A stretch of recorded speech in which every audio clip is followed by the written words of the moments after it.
Chicken noodles செய்கிறது எப்படின்னு பார்க்கலாமா? நான் ஒரு 1/4 கிலோ போன்லெஸ் சிக்கன் எடுத்திருக்கேன். அது மேரினேட் பண்ணிக்கலாம். லெமன் ஜூஸ் ஊற்றிக்கலாம். ஃபஸ்ட்டு லெமன் ஒரு கால் பழம் எடுத்திருக்கேன். நெக்ஸ்ட் வந்து மிளகாய் தூள் நான் 1 ஸ்பூன் எடுத்திருக்கேன். நீங்கள் காரம்னு வேணும்னா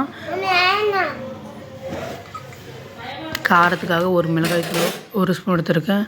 அடுத்து கார்ன்ஃப்ளவர் மாவு 1 ஸ்பூன் எடுத்திருக்கேன். உப்பு நான் ஒரு 1/2 ஸ்பூன் எடுத்துருக்கேன். நீங்கள் டேஸ்ட் பண்ணி பாருங்கள். உப்பு கரெக்டாக இருந்தால் விட்டுருங்க.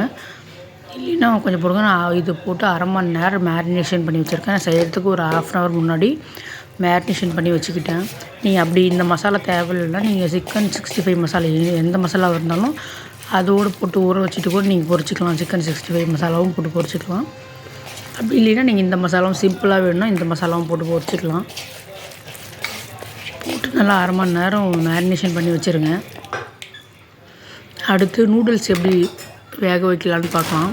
நான் வந்து கக்கா நூடுல்ஸ் எடுத்து வச்சுருக்கேன். இது ஃபஸ்ட்டு நான் தண்ணி கொதிக்க வச்சுக்கிறேன். தண்ணி நல்லா கொதிச்சதுக்கப்புறமா நூடுல்ஸ் போட போகிறேன். நூடுல்ஸ் போட்டு ஒரு 10 நிமிஷம் இல்லைன்னா ஒரு 1/4 மணி நேரம் கூட விடுங்க. அதில் ப்ரிஸ்கிரிப்ஷன் கொடுத்துருப்பாங்க எத்தனை மினிட்ஸ் அது மாதிரி விட்டு வேக வச்சுக்கோங்க. கையில் எடுத்து பார்த்து நீங்கள் அழுங்கணும். அந்த அளவுக்கு நீங்கள் வேக வச்சுக்கோங்க. நான் வந்து இந்த குவான்டிட்டி வந்து நான் ஒரு 4 பேருக்கு செய்ய போகிறேன். ஸோ நான் கொஞ்சம் நிறையாவே போட்டு செய்ய போகிறேன். 4 பேருக்கு அந்த குவான்டிட்டி போட்டிருக்கேன். நான் கிட்டத்தட்ட ஒரு 1.5 இது போட்டிருக்கேன் அந்த நூடுல்ஸு. நீங்கள் உங்களுக்கு 2 பேருக்கு செய்வீங்கன்னா அதில் பாதி போட்டுக்கோங்க. உங்களுக்கு எவ்வளோ அளவு வேணுமோ அது மாதிரி போட்டுக்கோங்க சாப்பிட்றது.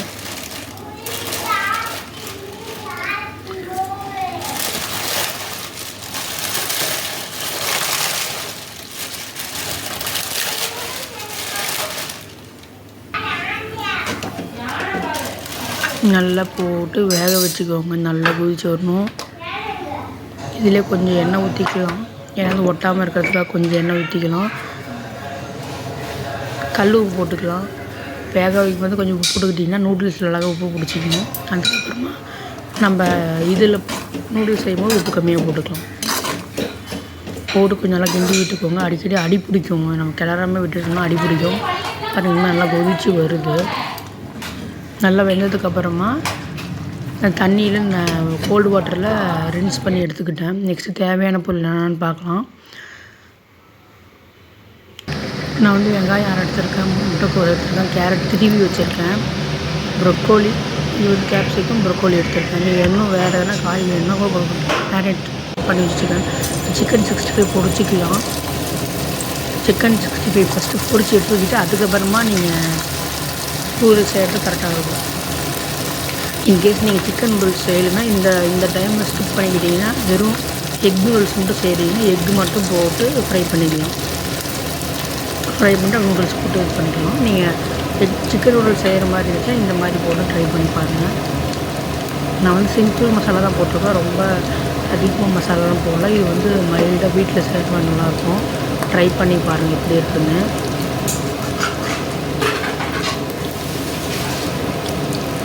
கடையில் வந்து இந்த அஜினோமோட்டோலாம் போடுவாங்க. நம்ம வீட்டில் அதெல்லாம் தேவையே இல்லை. குழந்தைங்களுக்கு ஹெல்த்தியாக இருக்கிற வெஜிடபிள்ஸ்லாம் போட்டு செஞ்சு கொடுக்கலாம். சிக்கன் இது போன்லெஸ்ன்றதுனால கொஞ்சம் ஃபாஸ்ட்டாக வச்சு திருப்பிக்கலாம். ஏன்னா சீக்கிரம் வந்துடும் போன்லெஸ்ஸு. எலும்பு தான் கொஞ்சம் வேக லேட் ஆகும். ஸோ நீங்கள் நல்லா போட்டு திருப்பிக்கோங்க. நல்லா வேகட்டும்.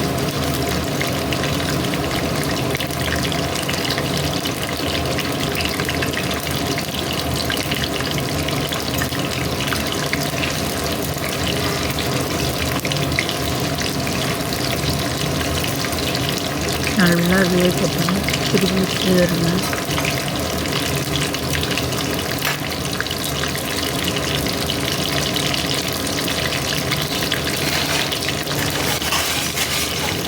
இப்போ வந்து நம்ம திருப்பி வெந்ததுமே எடுத்துக்கலாம். அவ்வளோ பார்த்தீங்கன்னா ரெட் கலரில் ஆகிடுச்சு. ஓரளவுக்கு வெந்துடுச்சு. இப்போ எடுத்துக்கோங்க. எடுத்துகிட்டு இது வந்து சின்னதாக குட்டி குட்டியாக கட் பண்ணி வச்சுக்கோங்க. அதுதான் ஒரு இதுக்கும் நமக்கு அந்த வாய்க்கு சிக்கன் கிடைக்கும். நல்லாயிருக்கும். அடுத்து எப்படி செய்கிறதுன்னு பார்க்கலாம். ஒரு கடாயில் இந்த சிக்கன் பொரிச்ச எண்ணெயை ஒரு 2 ஸ்பூன் விட்டுருக்கேன்.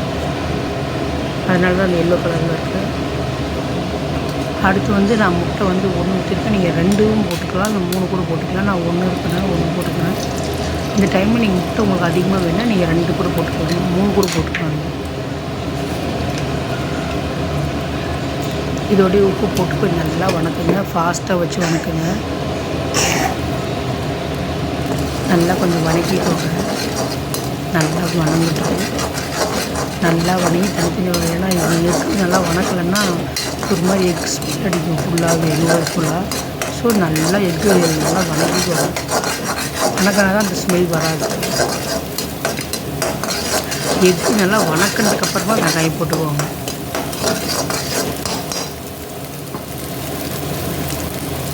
எக்கு பாருங்க நல்லா வணங்கணும்.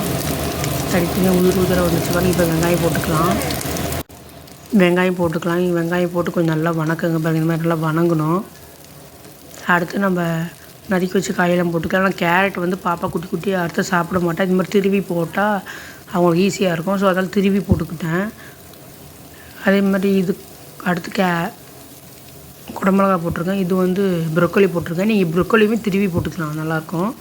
நான் முன்னாடி வீடியோவில் போட்ட மாதிரி இந்த ப்ரொக்கோலி ரைஸில் திருவி போடும்போது நீங்கள் அந்த மாதிரியும் போட்டுக்கலாம். நெக்ஸ்ட்டு வந்து கேபேஜ் போட்டிருக்கேன். கேபேஜ் போட்டு நல்லா காய் நல்லா சாட்டை பண்ணுங்கள். பீன்ஸ் இருந்தாலும் பீன்ஸ் போட்டுக்கோங்க. அப்புறம் கார்ன் இருந்தாலும் கார்ன் போட்டுக்கோங்க. இந்த டைமில் நம்ம வீட்டில் என்ன இருக்கோ அதை வச்சு செஞ்சுக்கலாம். நல்லா போட்டு வணக்கிக்கோங்க.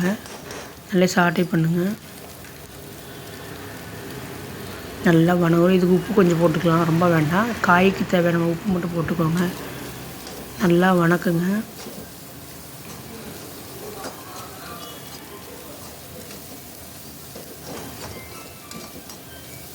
நல்லா வணக்கம் நம்ம பிச்சு வச்சுருக்க சிக்கனை போட்டுக்கலாம். சிக்கனை போட்டு கொஞ்சம் நேரம் நல்லா வணக்குங்க.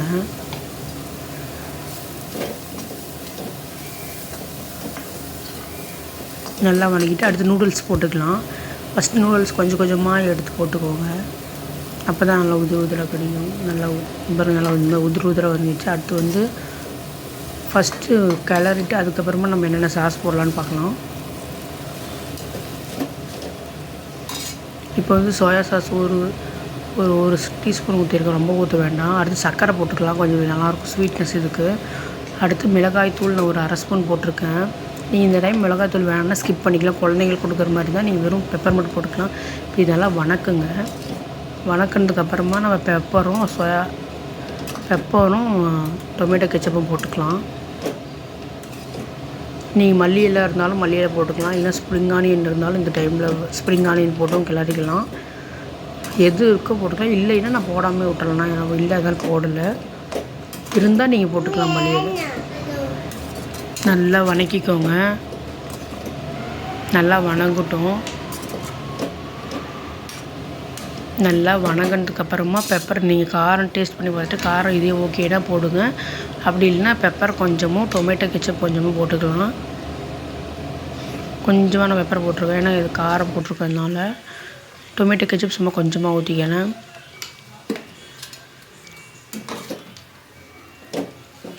நல்லா வணக்கிக்கோங்க. அவ்வளோதான், சிக்கன் நூடுல்ஸ் சூப்பராக ரெடி ஆகிடுச்சு.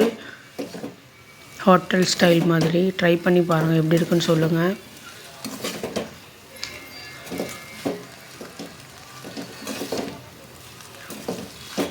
இதை கொடுத்து பாருங்கள், ஒரு பிளேட்டுனாலும் காலி ஆகிடும். ட்ரை பண்ணி பார்த்துட்டு எப்படி இருக்குன்னு கமெண்ட் பண்ணுங்கள். தேங்க்யூ.